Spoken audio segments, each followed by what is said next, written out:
Bring in the panel now, LNP Senator James McGrath and Spectator columnist Terry Barnes. Gents, the social media summit hosted by the New South Wales and South Australian governments kicked off in Sydney today. You had both respective premiers there, Chris Minns from New South Wales, Peter Malinauskas from South Australia.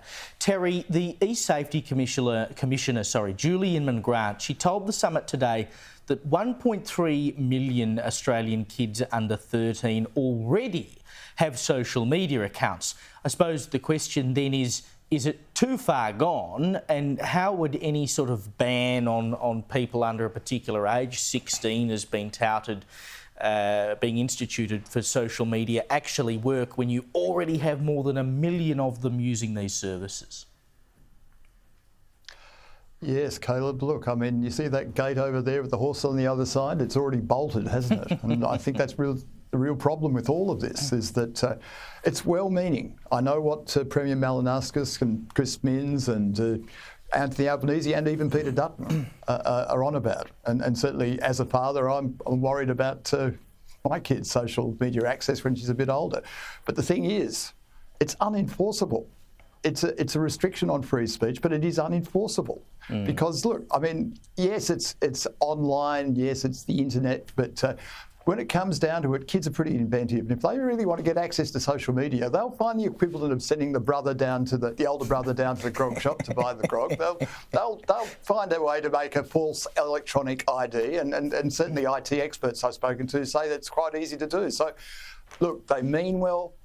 There is a real problem in terms of what kids can access on social media, absolutely. But to ban it, it's just not going to work. Yeah, and kids have never smoked cigarettes behind the bike shed at school, have they either? They know how to get hold of things that they shouldn't get hold of.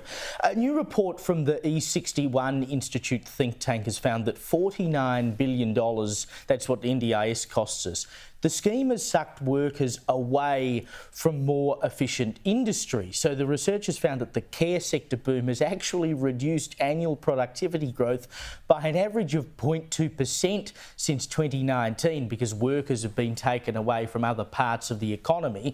And of course, James, when you look at the unemployment numbers and the fact that they've been remaining reasonably stagnant, the only reason for that is because most of the employment growth has been in the NDIS and aged care. Great Ponzi scheme.